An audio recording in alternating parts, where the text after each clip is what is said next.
welcome. You're watching the NewsTrack.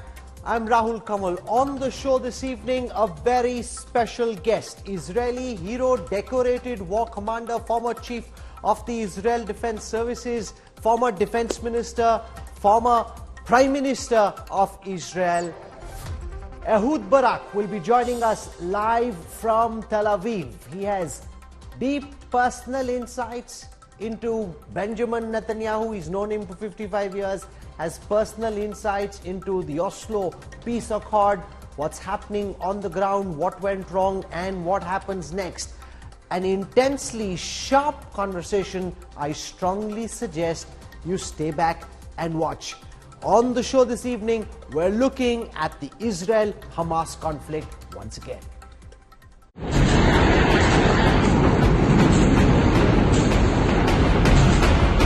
20 days and counting.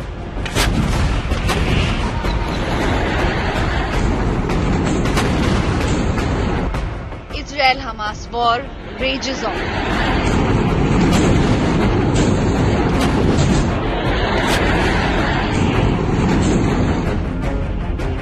Ground operation delayed.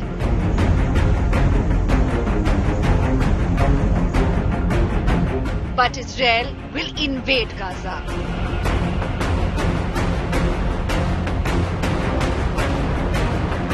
US mobilizes air defense systems.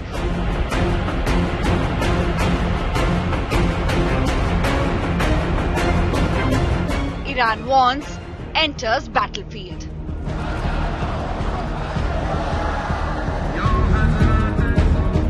What happens next? That is our big focus on NewsTrack. It's been 20 days since the Hamas struck Israel, but there's only been a limited ground invasion of Gaza so far. Reports suggest that the United States has asked Israel to delay its ground operation and sought more time to deploy air defense systems, including for its troops serving in Iraq, Jordan, and Syria. The US believes that its forces are likely to be targeted by terror groups once Israel launches its ground invasion. Shivarur files our lead story from Tel Aviv. Tanks rolling into Gaza. Non-stop air raids to punish Hamas. Massive troops deployment. And incursions into Gaza and West Bank. The formidable Israeli war machine is ready for a full-scale invasion of Gaza. But the all-out offensive is under hold. Israel, under immense US pressure, has decided to put brakes on its plan to invade Gaza Strip. The move is aimed at giving precious time to the US to deploy missile defense for its troops and bases positioned in West Asia. US forces in the Gulf are already facing rocket strikes from jihadi groups and need the missile defense system in air, as the attacks will only grow if Israel actually invades. United States is hurrying to deploy nearly a dozen air defense systems to the region to protect US troops deployed there. Israel is also giving time to US to negotiate release of hostages through dialogue. There's a great deal of conjecture about whether Israel would have gone in earlier, because apart from US pressure itself, let's not forget that the main reason why a big typical ground invasion of the kind that Israel has done in the past is difficult at this time is because of the scale of this hostage crisis. The fact that Hamas has garnered a kind of military level capability in terms of both offense and defense, as it is demonstrating right now. All of these are considerations for Israel. Despite holding off the ground offensive, Israel is relentless in its attacks. Israeli tanks and armored columns are regularly staging surgical attacks inside Gaza after incursions. Images released by Israel showed tanks entering Gaza and pounding Hamas positions. The IDF tank and infantry struck numerous terrorist cells, infrastructure, and anti-tank missile launch posts. Israeli PM Netanyahu detailed Israel's objectives from the current mission. I will not elaborate on when, how, or how many. I will also not elaborate on the various calculations we are making, which the public is mostly unaware of. And that is how things should be. כמה? אני גם לא אפרט את מכלול השיקולים שאנחנו לוקחים בחשבון. Israel is also mindful of the Herculean challenge of removing civilians from Gaza front in case of a full-scale war, apart from possible large casualties inside Gaza, which may alienate the rest of the world. With Shivarur at the Gaza border, Bureau Report, India Today. To talk about the future of the Israel-Hamas conflict, I am joined live and exclusive on the NewsTrack by a very special guest. One of Israel's most decorated war heroes, a former Israeli Special Forces commando, Chief of Staff of the Israel Defense Forces, and former Prime Minister of Israel, Ehud Barak. Mr. Barak, welcome and thank you. I want to tell our viewers that Ehud Barak was the Prime Minister of Israel in the year 2000 when the Second Intifada, or the Palestinian uprising, erupted in Gaza and the West Bank. Before that, he was commander of the Israel Defense Forces when Israel carried out its first major pullback from the cities in the Gaza Strip as part of the Oslo Accord, which was signed in 1993. In his second stint as defense minister in 2009, Ehud Barak oversaw Israel's largest ground operation against the Hamas in Gaza. And as Israel gets set for another ground invasion of the Gaza Strip, Ehud Barak is the perfect guest to talk about the challenges that await the IDF in Gaza and what Israel needs to do next. Mr. Barak, thank you for your time and welcome. Thank you for having me. I want to start by asking you about the delay in the Israel Defense Forces attack into the Gaza Strip. From the first day, we've been hearing from Israel's Prime Minister Benjamin Netanyahu that an IDF invasion into Gaza is about to begin. 2 weeks on, it hasn't started yet. Do you think it is wise for Israel to hold off this attack into the Gaza Strip? When do you think might be the right time for this to start? And once it starts, what shape and form do you see this ground invasion into Gaza take, Mr. Barak? The objectives of operation are clear. We have to eliminate any military capability of Hamas and its capability to keep ruling the Gaza Strip. This objective cannot be fully accomplished through the air strikes and bombs and whatever. You have to deploy forces on the ground in order to make sure that there are no more launchers, rockets, munition depot, training center, command and control center, whatever, even office. And those who perpetrated this terrible barbaric attack on Israel will be identified and have to be accountable for what they did. So it's almost inevitable, I don't like the word inevitable, but almost inevitable to deploy these ground forces. But the operation is constrained by 4 elements. I count them shortly. One is the hostages, which are there, and they create very delicate constraint. Secondly is the risk that it will spread to the north, to the Hezbollah in Lebanon, probably some others, and become a regional war.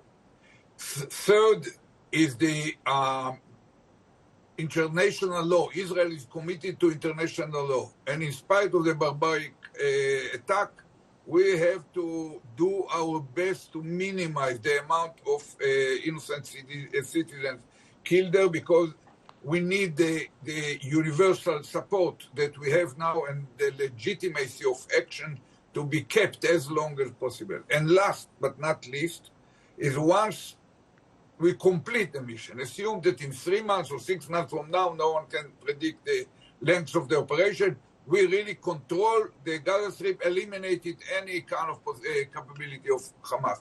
Still, there is a question to whom we pass the torch. We do not plan to stay there for the next 20 years or so. So all these constraints are intertwined, interconnected, and develop in real time.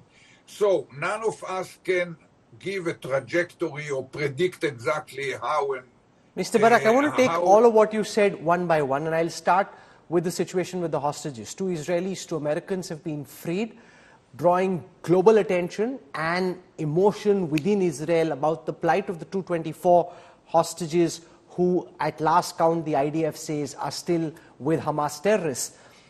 In the past, Israel has negotiated for the release of soldiers. Does it make sense for Israel to be in some kind of a behind-the-scenes negotiation with the Hamas through Qatar for the release of these hostages, or do you think this is a time when Israel should absolutely not negotiate? I want to complete the first answer, and it will explain the second one. Okay. Only those who are in control of all the details, the data, the nuances, and the real-time development can make the decision. We cannot make it on TV. So we put it at the head of war cabinet, added 2 leaders from the opposition. Both of them were commanders of the armed forces of Israel. One was even the Minister of Defense until a year ago, and we have to trust them. Now to your question. Hostages is very sensitive because we have a moral and basic commitment to them. They are there because Israel failed in protecting them before they were hijacked. So it's a very major consideration. Until now, only 2 of them were released. Of course, if there is an opportunity to wait another few days and get a major fraction of them, elderly people or women or children, something like this, it justifies waiting for another few days. But there is a risk that it will start to stretch in small pieces and basically becomes a weapon of Hamas through Qatar to avoid an Israeli invasion on the ground. That should not necessarily be allowed to happen because we have a compelling imperative. No sovereign can afford Daesh or ISIS-like organization to sit on its border and kill Israelis on this kind of volume. India is about 120 times the population of Israel. So think what would have been if within one day India would lose to organizations like Qaeda or I know ISIS or Lashkar-e-Taiba lose at one day, let's say 200,000 people. That's crazy. You would immediately act forcefully, and it cannot be the issue of the hostages, very sensitive, very high on our priority, but we should lead those who run the issue, the war cabinet, to make these subtle, delicate decisions. When to start, in spite of the fact that we do not have all the hostages in our hands. Let's come to the second point you made about the possibility of this conflict expanding. We're already seeing attacks from the Hezbollah in southern Lebanon. We're seeing some attacks come in from Syria. We've also seen the Supreme Leader of Iran make a very strong public statement in support of the Hamas.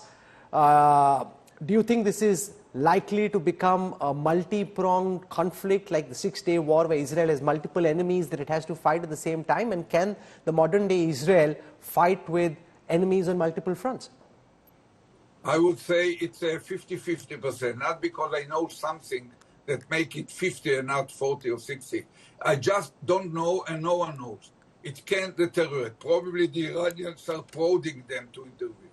Probably they decide on their own to participate. But even if they do not want to intervene, and we have no interest that they will intervene, as a result of the daily exchanges along the border in the last week or so, it might deteriorate without any side like it to happen, into full-scale clash in the north. Now, there are 2 steps or 3 steps that help us to tackle with this challenge. Number 1 is the fact that immediately after the shock of the first 2 days, we mobilized over 300,000 reservist soldiers beyond the regular standing army.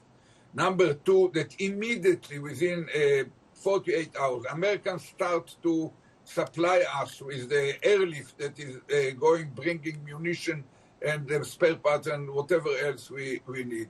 Moreover, President Biden sent one aircraft carrier group, now probably another aircraft carrier group, in order to make sure that it will be a kind of deterrence element to Hezbollah, probably deterrence for the government of Lebanon, while at the same time assuring them that they will be protected by the Americans, and even a signal to Iran not to intervene. No one knows. If it breaks, we will, the same way that we are capable of dealing with Hamas. It's more complicated in the north, but if it is imposed upon us, we will fight both of them, and we will win this war as well. Now, American intelligence says that Iran was caught off guard with this attack. They say they have substantive evidence to suggest that Iranian officials were actually caught by surprise after the 7th of October. You're also a military man and a very fine commander yourself.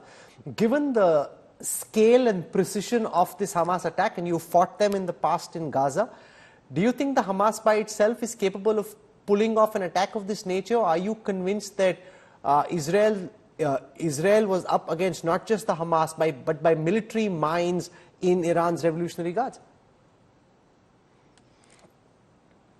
About the first question, I also read these reports. I don't think that Hamas asked for Iranian permission to launch this attack, as the Wall Street Journal or other newspapers in America wrote. Reason is that I believe that Hamas is afraid that the Iranians are more deeply penetrated by American intelligence and Israeli intelligence than the Hamas itself. So there was risk from their point of view that if they make the Iranian part of the decision-making process, they will lose the surprise vis-a-vis Israel. But having said that, the Iranians are helping them. They're helping them with munition, with training, with some kind of probably advising them about tactics or so on. But I don't believe that they need approval for them. About the other question, it's clear that the Hamas showed higher, probably better fighting capabilities and hiding capabilities and operational capabilities than we thought of in advance of 7th of October. So now we understand that they are a little bit stronger.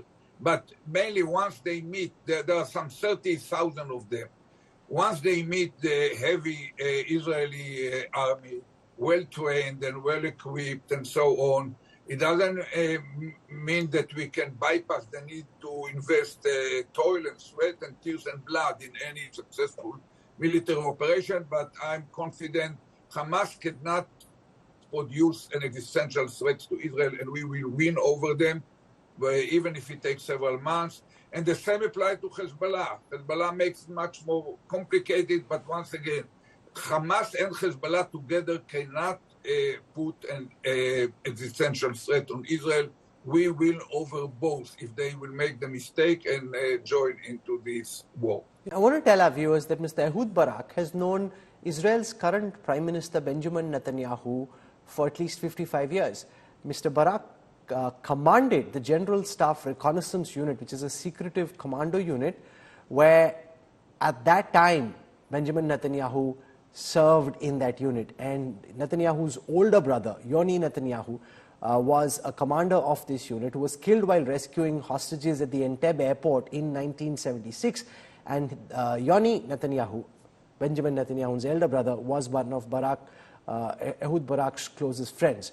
So that being said, Mr. Barak, you've known Netanyahu for 6 decades now. What do you think is going through the mind of Israel's Prime Minister? Is his political career over because of the failure of the 7th of October? He's a survivor, he's a fighter. Can he find a way out of this crisis? I cannot penetrate his soul as a psychologist or professional, and I'm not sure that it's the proper thing to do the opening of a war vis-a-vis your television. Uttar Pradesh is a huge, highly respected state with a population that is about the United States, Canada, and Israel together.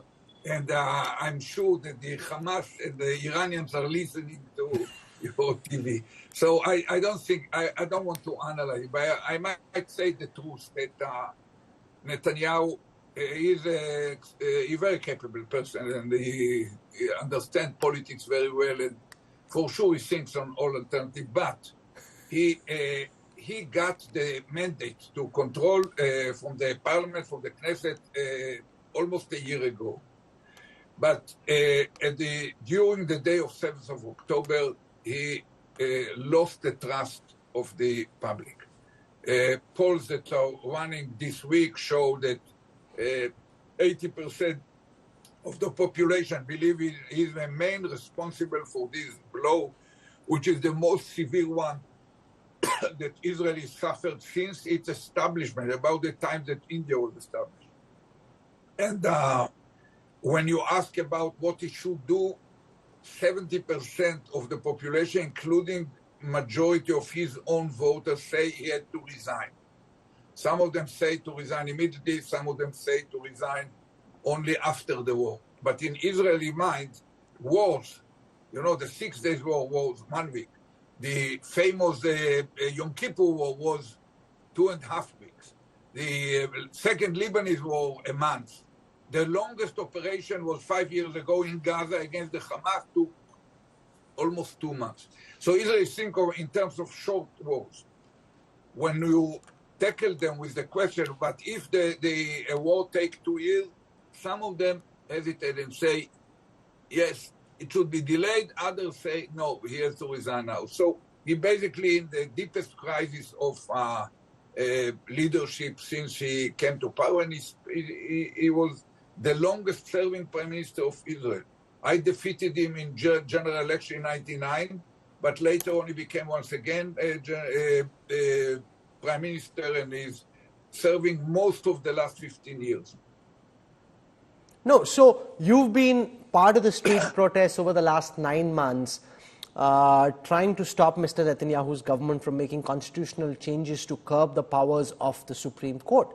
Now, we in India and many across the world are in awe of the human and technical capabilities of the Mossad, the Shin Bet, and the IDF. And the biggest question that's asked the world over, especially in India, is how could the mighty Israeli Defense Forces and the intelligence services, on whom so many books and movies are made, how could they allow for an attack of this magnitude to be launched right under their noses? What do you think went wrong? First of all, it happened. First of all, it happened. So it means that it can happen, even to good intelligence service. It's a major failure of our intelligence. They should give us both kind of strategic warnings several months ago, and for sure a tactical warning the night before. It's a failure, as usual, as was the case with 9/11 and with our 73 war. We will go backward even to World War II, to Pearl Harbor or Barbarossa.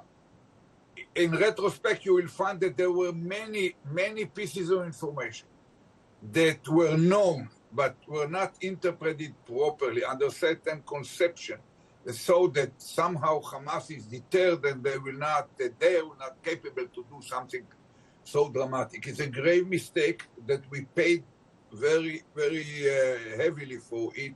It's also with, in spite of heroic operation of the soldiers on the ground and the first responders that came, and even civilians within the kibbutzim, within the villages, civilians with handguns fought against those heavily equipped terrorists.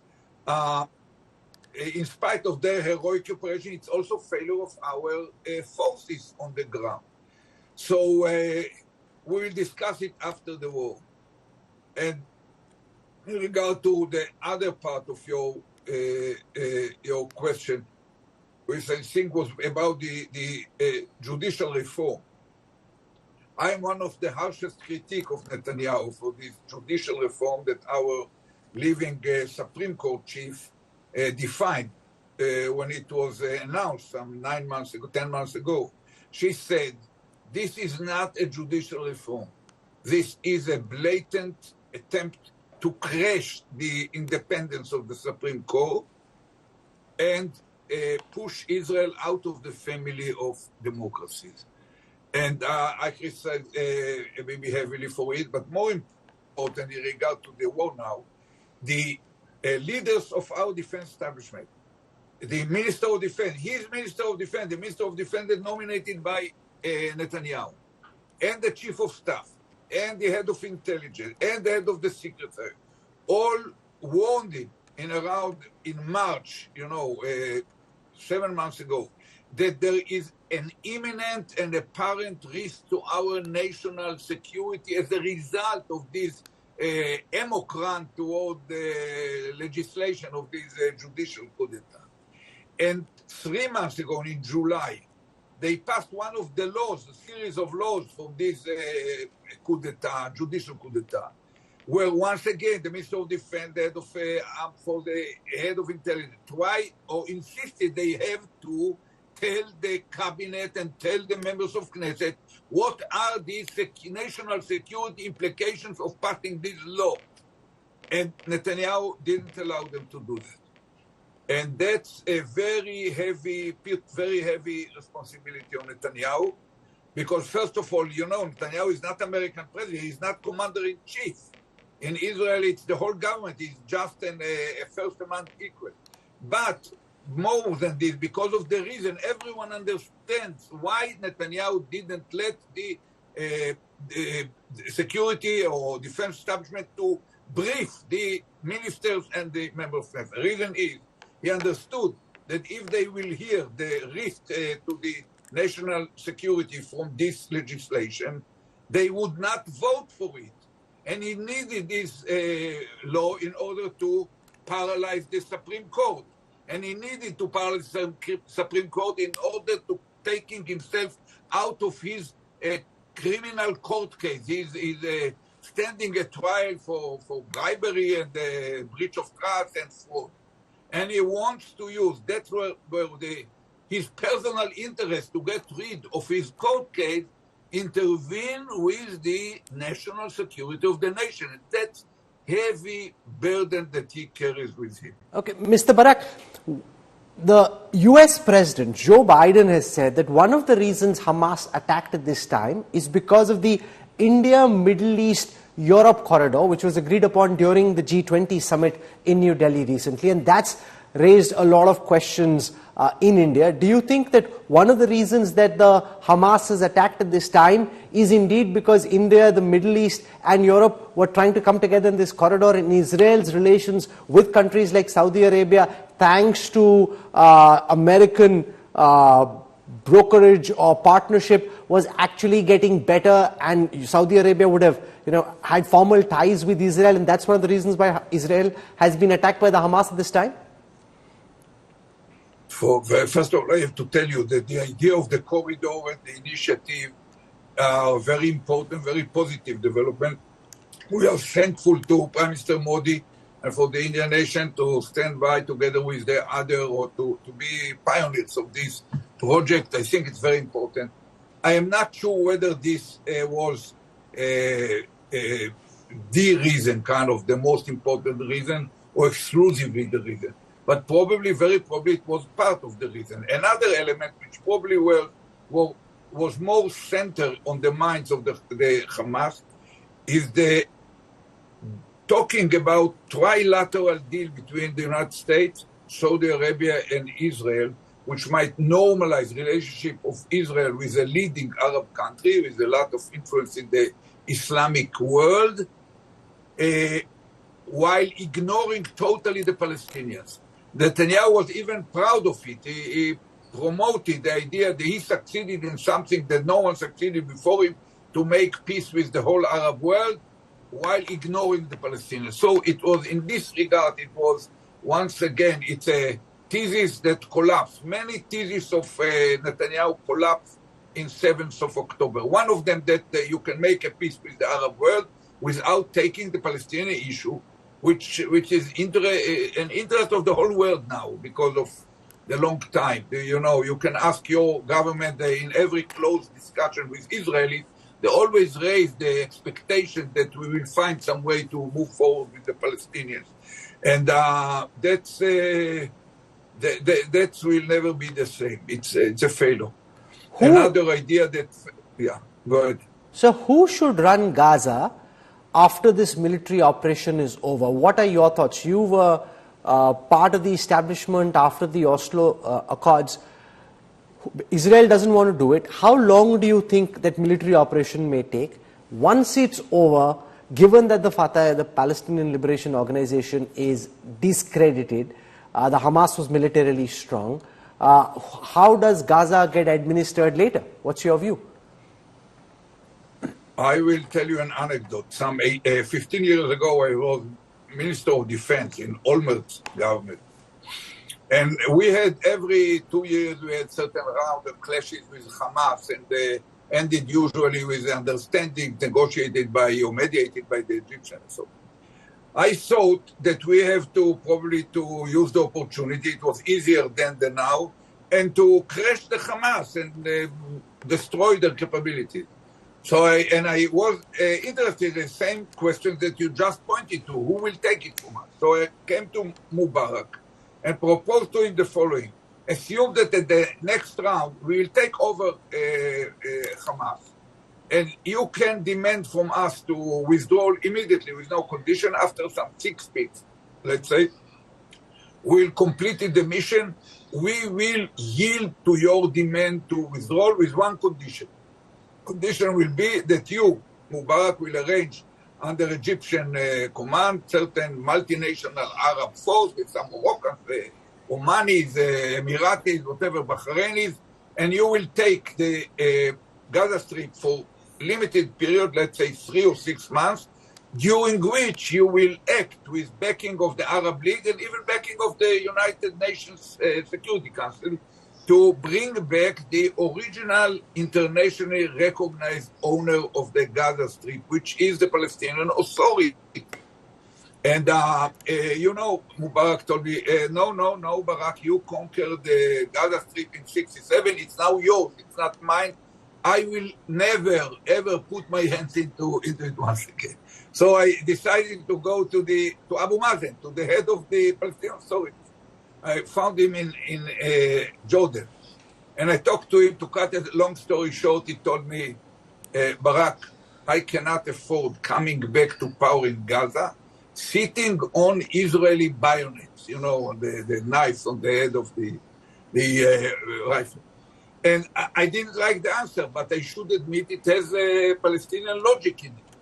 So at the time, 15 years ago, it was impossible. But nowadays, after another 15 years of stable peace with Egypt and Jordan, after the Abraham Accords, just a few weeks from checking whether we can make even normalization with Saudi Arabia, probably it's possible. Nowadays, that if once we take the whole Gaza Strip, an Arab multinational force backed by the UN Security Council, probably by America and the EU, but financed by Saudi Arabia and Qatar, will take it and keep it for 3 or 6 months, during which the Palestinian Authority will be gradually put there on the ground and take control with them. They probably can stay with them for another 6 months to make sure that they are in full control. I think that it's probably possible.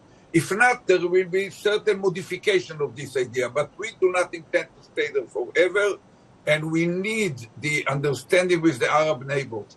That's another burden on Netanyahu's government, because Netanyahu has in his government a right-wing, extreme right-wing, messianic, racist party, which has a vision that backed by Likud, but not with this enthusiasm, to annex the whole West Bank, to make it full of Jewish settlement and so on, to block any way to implement the two-state solution vision. As long as a combination of Netanyahu, who lost the trust of the public, with these two nuts, I cannot call them other crazy ministers, they cannot enjoy the trust of neither the Jordanians nor the Egyptians, not even the Americans, because of their actual policies.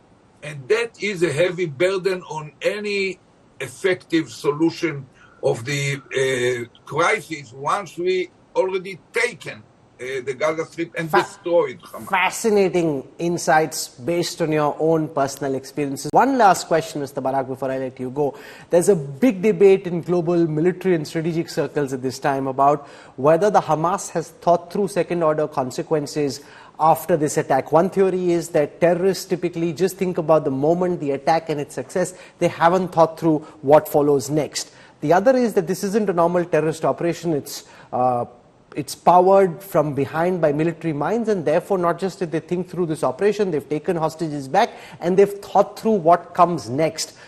Israel will be up against what's being called the Gaza Metro, the underground network of tunnels that the Hamas has. A certain part of Hamas's military capacity has been deliberated because of the Israeli attacks. Some part of the military capacity still exists. Do you think Hamas has thought through Israel's coming invasion of Gaza, or are they already massively military degraded and therefore may not be able to put up much of a challenge once the IDF comes into Gaza? What's your sense? We are prepared for more than one version. We fully understand that if they planned for a year, about a year, probably a little bit more than a year, this whole operation, they were for sure took into account that we will respond by invading the Gaza Strip and trying to destroy them. So for sure we take into account that they well prepared inside the Gaza Strip, in the tunnels, in the command posts, everywhere to face us. But we still believe that, confident that our armed forces is more better trained, better equipped, and highly motivated now after this terrible event, and that we will win it. And probably it's coordinated with the others. Probably it's not coordinated. I said about any kind of stretching into a wider scale, it's 50-50 because I don't know, and there are only two possibilities. Either we deteriorate into a wider regional conflict or not. We are very proud and very kind of even moved by the immediacy, speed by which President Biden stood with Israel and gave his both physical support but also moral support to Israel, fully justifying the case. I should repeat it. No free nation, no freely elected government can sit idle after such an attack on its citizens happen. It is the very basic commitment of a government to its citizens. Before the right for equal opportunity or for opportunity to make living, the right for whatever, to pursue happiness. First of all, the first primary commitment of government is to make sure that the citizens are protected. How would you describe the spirit of the Israeli citizens and the Israeli psyche at this moment? Some of our reporters who were in Israel the past several days say it's a very crushed people, just devastated by the attack and the magnitude of this Hamas operation. Common people simply didn't believe that something like this was possible, or that the IDF or their government would let them down in this fashion. Yeah. That's the disappointment from the intelligence, from the army, and from the government. And there is certain deep uneasiness among Israelis. We now have removed people who are living around the Gaza Strip, and even people who are living along the northern border. So all in all, there are in Israel some 200,000 refugees, internal refugees, that we ourselves. And once again, it's the equivalent of 200,000 Israel, the equivalent of probably 30 million in India. Can you imagine certain terror attack that coerce you into evacuating 30 million Indians from their homes and putting them in hotels and in hostels and kind of generous people, homes and whatever. That's a real shock. We will recuperate. We are a defiant species. We know how to unite facing a external threat. It didn't happen on this scale, but I feel the spirit of unity and readiness to fight that trickle into the whole nation, and I'm confident we'll go through, even through this crisis, and we'll end up stronger and better. Ehud Barak, you're a legendary figure in modern-day Israeli politics and in the military, and you've lit up this conversation with your personal insights, the depth of your knowledge and your wisdom, and I thank you deeply for having taken out time for India today and for speaking to us at this time of crisis for the Israeli nation. Ehud Barak. Thank you, and the best to all your viewers in Uttar Pradesh and outside of Uttar Pradesh. Thank you very much, sir. 81-year-old former Prime Minister of Israel, Special Forces Commando, Chief of the IDF, modern-day legend, Israeli politician, Ehud Barak there, speaking to India today. US President Joe Biden has dropped the biggest bombshell since the Israel-Hamas war erupted. He's suggesting that the Hamas attack could be the fallout of the regional integration in Israel, hinting that the India, Middle East, Europe corridor, which was red flagged during the G20 summit, could be one of the reasons why the Hamas chose this time to attack Israel. Was this regional cooperation between some of the world's biggest powers really the reason for Hamas's terror attack? This is a question that's being looked at very carefully in India after the American president's comments. I'm convinced one of the reasons Hamas attacked when they did, I have no proof of this, just my instinct tells me, is because of the progress we were making towards regional integration for Israel and regional integration overall. And we can't leave that work behind. And one more word on this. I continue to be alarmed about extremist settlers attacking Palestinians in the West Bank, that pouring gasoline on fire is what it's like. This was a deal. The deal was made, and they're attacking Palestinians in places that they're entitled to be. And it has to stop. They have to be held accountable, and it has to stop now. So you've got the American president saying that one of the reasons, his gut tells him, that Hamas attacked Israel this time is because of the India, Middle East, Europe corridor. Is it conceivable that this could be one of the reasons? That's something that's being looked at very carefully in India. Why would the American president say something like this? To talk about this, we're joined by Abhijit Iyer Mitra, Senior Research Fellow at the Institute of Peace and Conflict Studies. I've got with us also Sushant Sareen, Senior Fellow at the Observer Research Foundation. So I want to go across to Sushant Sareen. When we spoke on the phone, Sushant, your view was that yes, it is quite plausible that Hamas attacked Israel at this time amongst various reasons, also because of the India, Middle East, Europe corridor. Can you explain to our viewers why you think that what President Biden is saying could possibly be true? So Rahul, let me just clarify. Look, the preparation for an attack of this magnitude could not have happened between the time when the G20 summit takes place in Delhi and the attacks take place. That is just about 4 weeks. So you can certainly not do all the preparations for an attack in 4 weeks. This would have been months, maybe years in making. But I would imagine that the fact that in the G20 there was a major project which was unveiled, which was the India, Middle East, Europe corridor, which in many ways, at least in my view, is going to be quite a game changer. And a project which irritates the hell out of countries like Turkey, countries like Iran, countries like Pakistan, and many of these countries which have had some links or very deep links with the Hamas and would like to muddy the waters in the Middle East, even though countries like Iran, for example, are kissing and making up with the Saudis. But the fact that parallelly, the Saudis and the Israelis were also getting closer together, and there was a lot of talk that they would normalize relations, they would recognize each other and have diplomatic presence in each other's countries, something which would have given a further fillip to the IMEC corridor. And I would imagine that maybe it is to blow that apart So those projects and those developments have acted as a catalyst for bringing about this kind of an attack. The final preparation of the attack would have taken a couple of weeks, which is fair enough. But getting all those thousands of rockets, getting all the other infrastructure in place, that would have taken years. But I would not be surprised if what happened in New Delhi was the catalyst for this attack.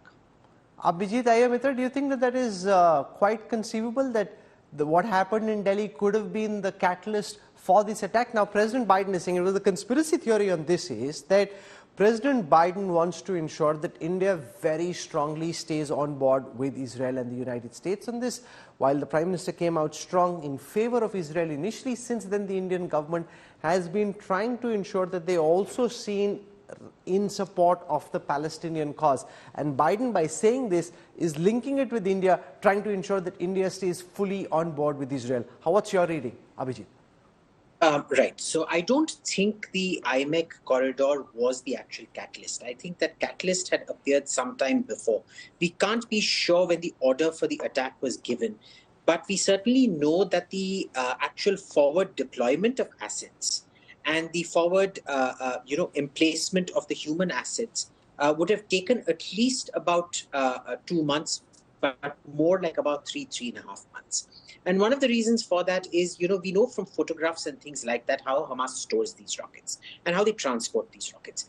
For 3,500 almost total rockets fired, almost 7,000 so far, for them to be launched on a given day, it would require several months because they don't transport these rockets in bulk, you see. That triggers a lot of Israeli human and electronic intelligence on the ground. So what happens is they have to be brought piecemeal, sometimes in different pieces out to different locations. And the problem is Gaza is also full of Israeli human informants. So, deploying a rocket at any given place for any length of time, it's a tiny place. People don't realize that Gaza is only 1/4 the size of Delhi. So, it's almost like the difference between inner ring road and outer ring road, all the way from, the Noida bridge to Gurgaon, basically. That's the size of Gaza. And in this, it's very easy for 2.5 million Gazans to find something and for one of them to be an Israeli and rat out a location. While the humans would have been prepared for several years, getting them together in collection points and things would have been much more rapid. But given that the rockets were used as cover fire, I think would mean that something else was the trigger. We need to remember... What's your best sense of what that trigger could have been? While we're in the realm of speculation, but what's your sense in terms of probability? I think it was a collection of interests. Certainly, Sushant is right when he says, that this IMEC corridor was probably the straw that broke the camel. I don't think it was a straw that broke the camel's back, but it adds to a whole set of interests that regional players have. Remember, Qatar has been cut out of this. Qatar houses the offices of Hamas. And Qatar and this particular energy alliance is oil and gas, solar energy, and data, in addition to goods. That would mean Qatar gets cut out, which is very dangerous for them. And it provides everybody else a very easy transport route, whereas Qatari oil has to, it has to circumnavigate the entire Arab Peninsula and then take its oil and gas through to Europe. It was very dangerous for Turkey because Turkey, again, has several gas pipelines running from Azerbaijan and Central Asia through west. It was very important for Russia, remember, because Russia needed some kind of a conflagration somewhere else so that American weapons supplies could be put into a dilemma. Do they supply Ukraine or do they supply Israel?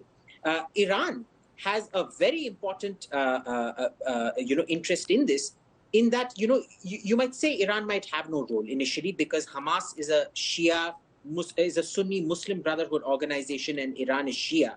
And, the two hate each other probably more than they hate Israelis. The problem there is, it is classic Iranian tactic to allow somebody a victory so that they also take the fall.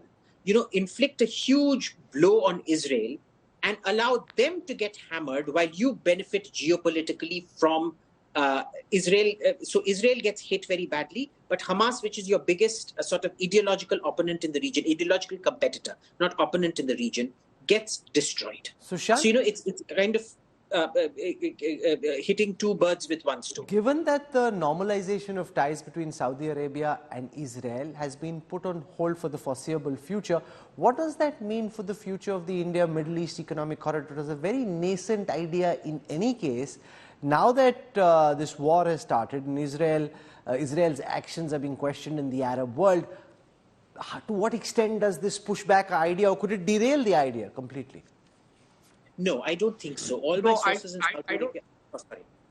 One at a time. Let Sushant answer first. I'll come to you in just a moment, Abhijit. Sushant. I don't think it will derail the idea, but let me just join issue with my friend Abhijit on the Iran question.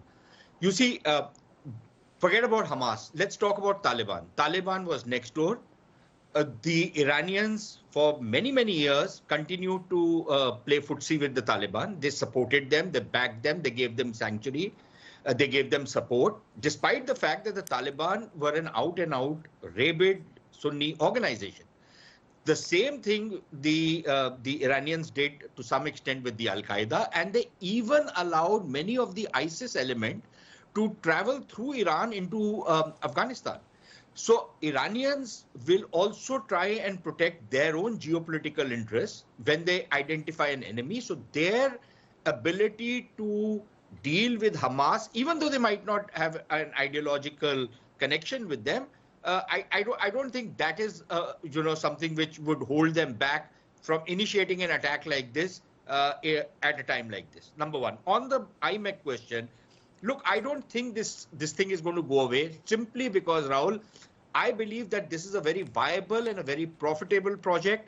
It is a project that works for all the countries which are going to be part of it. Number one. Number two, I don't think the Saudis are anybody's fools. The Saudis understand the game that the Iranians are playing. They understand that the Iranians want to push them into a particular corner where they then take the leadership role as far as the Islamic world is concerned. And the fact that Saudi Arabia itself is making a massive transition from what it was to what it wants to be under the leadership of MBS. The same thing is happening in the UAE. Look at the position that the UAE has taken on this conflict. Middle of the road, absolutely unequivocal in condemning Hamas. Probably the only country that has condemned Hamas by name and made no bones about it, unlike most of the others who've hemmed and hawed. Also talking about the humanitarian thing. So the UAE has taken a position. The Saudis have taken a position which is quite different from a position which they would have taken in the past. So I don't think that this thing is dead. For the moment, it is suspended because these countries also have to worry about the Arab Street. But moment things start settling down some, which could be some time, but in that time, I think a lot of the countries can continue to do the rest of the homework, prepare the framework, prepare the kind of the consortium arrangements, the kind of contracts, the kind of building plans, the kind of financial arrangements that will have to go into it. I think all of that work can happen even though the politics of it has still not been worked out. Briefly, Abhijit Iyer, your response to the same question. Does this derail or delay the India-Middle East Economic Corridor? It's the illusion of delaying. I believe that the talks are continuing just fine. The Saudi-Israel part of that, as far as my friends in Riyadh tell me, they've not stopped. They're being held in proxy through other countries. Look, it's going to be ready to go when this crisis ends. They're just waiting for the crisis to end, and then you're going to have an agreement that everybody's ready to sign. The biggest holdup in the Saudi-Israel peace process is the American security guarantees, which they're not willing to give at the moment. I would say that's a bigger issue than what Israel's doing in Gaza right now.